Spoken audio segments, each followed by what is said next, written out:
Hello. Today I'm going to show you how to make a clear setup of our Apple Watch Ultra 2 in this case. And it's not for yourself. It is for example, for a family member who likes to wear this without using an iPhone.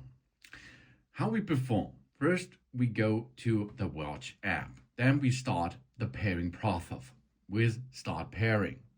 The iPhone has to be nearly to our Apple Watch. The Apple Watch has to be switched on. And now the next step is, of course, we go here, set up for a family member. This is possible with an iPhone to set up any GPS and cellular Apple Watch for a child or a family member who does not have their own iPhone.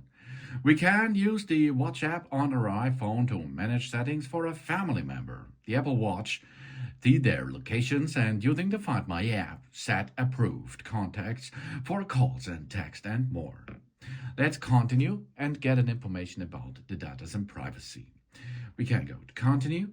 How it works. Our child or family members of the Apple Watch will be set up with their Apple account, with their own Apple account. If they don't have an Apple account, they can create one during the setup process. The setting up an Apple Watch for a family member will also create a family sharing group, if one does not exist. The Apple Watch for our kids requires a GPS and a cellular Apple Watch. That means that is a get-in thing. It has to be cellular. The Apple Watch Series 4, Apple Watch SE or later, or the Ultra 2. Let's continue now. Now we watch up for our Apple Watch, and our Apple Watch is now creating a universe on the screen, and we can now take a picture of it, hold it in position, and now they are paired, as you can see. Here we are, both are now in the pairing process, and we can set up now the Apple Watch. First step is we have to tell one which wrist will our family members wear the Apple Watch, left or right. I think the lefty is the most out of there. Of course, you can change this in settings later if you like. Terms and conditions, agree now, and of course, read them all. Then we can continue with bold text and size. You can see what is changing here. You can choose, and this can be set up later in Apple Watch app itself. The Apple Watch now gets a passcode. A passcode is possible and really important because it secures when it's not being worn. We can use a passcode that is memorable to us and our family members. The passcode needs to be entered each time Apple Watch is put on. After this, while you are wearing the Apple Watch, you does not need it. So create a passcode on the Apple Watch itself. Do not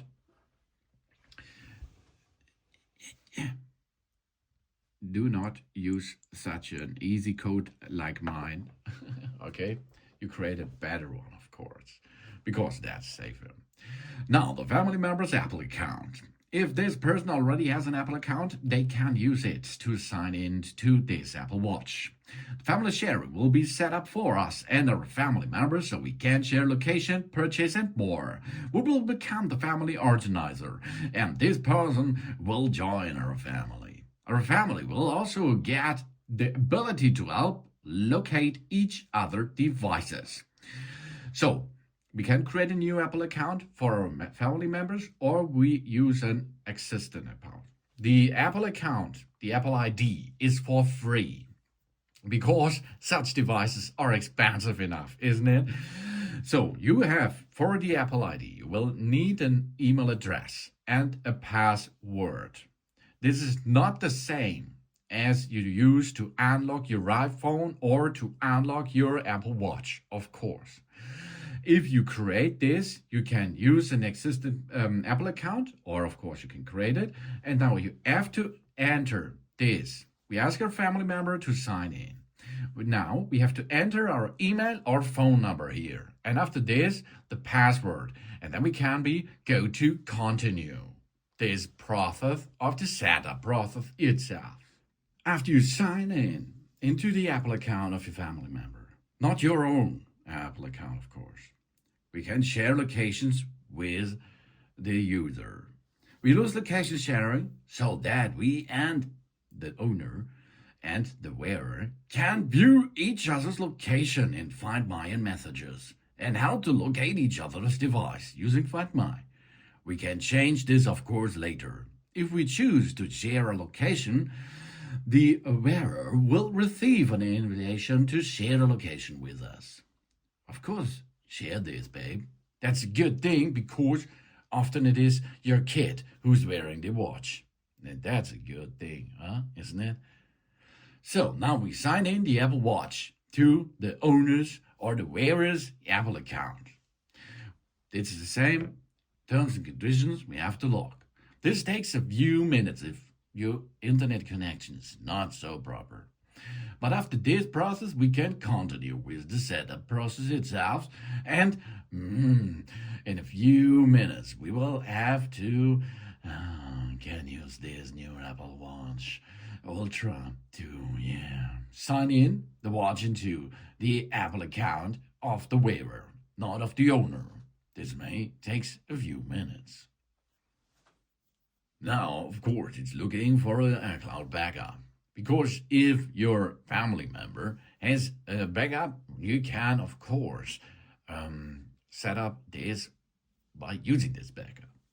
So, Wi-Fi for the new Apple Watch. To get started, we can share all Wi-Fi passwords with the new owner or the new wearer or other Wi-Fi networks by going to Wi-Fi in Control Center. If we are nearby, when he needs the Wi-Fi, we can share our personal hotspot or the Wi-Fi password. Let's share this, babe. Location services for the Apple Watch wearer.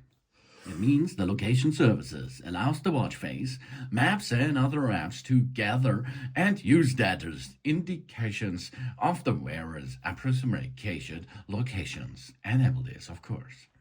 And of course, he can use Siri, or she can use Siri. Siri helps the wearer to get things done just by asking. Send a message, send money, find a restaurant, even request a ride using the favorite apps. Use Siri, of course. And now we can select a voice for that. Die Farben des Himmels verblassen. Die Farben des Himmels verblassen. Die Farben des Himmels verblassen. Die Farben des Himmels verblassen mit der Die Farben des I Himmels do not verblassen know mit der why it's German now, but because the telephone system is completely in English. And now we can watch analytics for the new wearer. We can help Apple improve its product and services if we like. We can share it or we can do not, as you like, of course, or the wearer, of course. So now, message in the cloud. Messages in cloud lets the wearer see any existing messages soon after they sign in to a new Apple Watch. Deleted messages and conversations are removed from all the devices, of course. So enable this, of course, to make a good communication. Any health status can be shared too. Request health status. And now we can share them and we can use them. Now it's setting up the health steering for the Apple Watch. This, of course, can take another second if we can continue with this process again. And now there are safety information.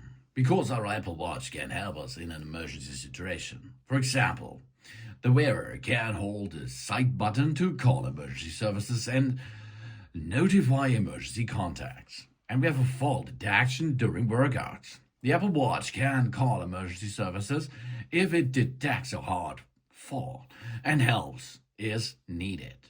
And we have a crash detection. If the Apple Watch detects a car crash, it can be called for emergency. And we have a siren. It helps if it is needed in an emergency situation. The Apple Watch can play a loud sound. And now you can see here the emergency contacts are sent a message if you the wearer of the watch will have a situation. This is, of course, most of the time it will be your contact of the owner of the watch or of the host of the watch. And we can add more emergency contacts if we need them. And the medical ID. In an emergency, the medical ID can be accessed by pressing the side button. This information can help the first responders, of course, providing a better care. So set up this now. Here we show them, when it is locked, we should show them, of course. Then you can see here the name, the year, pregnancy, medication, allergy, conditions, additional information, and notes. You can add this as you like or as you need. And of course, we share hands medical ID information during an emergency call. The Apple Watch can automatically send the information in the medical ID to the operator who answer their call. This can speed up the process of getting us to care for the wearer of that. We can share this information. Now we can personalize the fitness and the health. The information of our fitness and health data are as accurate as possible. These details are not shared, of course, with Apple. So you can now enter the date of birth, sex, height, weight, and wheelchair ? Now activities. The activities can help us sit less, move more, and get some exercise. Once we set our goals, it can be sent notifications to help us meet them. We can set up now the activities. The daily movement goal should be in light, moderately, or highly range. Maybe we start with light. The daily exercise goals. It's recommended to get the last 30 minutes of activity, or of course you can go a little bit down if you like. Daily stand goals. It's recommended to get up and move for at least a minute in each hour of the day. Maybe not 12 hours, maybe 10 is enough. For the beginning, of course. Now, workout routine tracking. That means the Apple Watch workouts uses the locations to track routes and local weather for outdoor workouts. Enable this, of course. And we contact for the Apple Watch. Oh, that's cool. You can add and manage contacts in the Contacts app on the Apple Watch. And this all without an iPhone. And of course, we have an action button there. The action button is located on the left side. This is the orange one. We can program with workout, stopwatch, dive, torch, accessibilities, readiness music, and so on. For example, let's use here the torch. And we have a Daft app. The Daft app can automatically open underwater and measurement the temperature, time, and depth of up to 40 meters in case of the Watch 2, in Ultra 2, of course. Open diving safety. Underwater activities are, of course, risky. To dive safely, we have to follow the recommendations. To reduce the risk of serious or fatal injuries when diving, allows following doing the safety protocols. Before diving, we read the instruction and the warning in the Apple Watch user guide. Okay, and now that means we are welcome to the Apple Watch. Job's done, as you can see. And now you can see here, we go to the app itself, and you see here, this is the wearer's family members' watch is still paired with your iPhone, okay? But the wearer can move where he likes. And if there is a Wi-Fi spot, something else, or there is a running contract with a provider because of the mobile broadcast, it is possible to wear this like it is near this iPhone. This is the magic behind that, okay? And you can also now here choose the options, of course, but you can also, of course, give now the watch away. And then the new owner or the wearer of this is Hans, can start with learning how to navigate. We press the digital crown to see apps. Here we are. And of course, we press again to go back to the screen. Then we have here the side button to open the control center. Push again to release to the mainframe. Then we can turn the digital crown to rotate the widgets. So it's easy peasy, you can navigate in it. And now you can see here, we have turned this, of course, our locations to share them. We have to go to settings and make this. But we are now in, and we can have fun with our new family member unlocked Apple Watch. That's cool. That's a nice thing. And you can see all is there like it is your own Apple Watch. But you can use this while you are on the go. And it does not have your iPhone nearly because of the mobile. And it is a 3D effect here in the center, in this face. Really cool, and of course, really good for kids to track them and to locate them, and of course, to save them. Thanks for watching. Please subscribe me and give me a positive feedback. And I hope to see you again on my channel. Soon.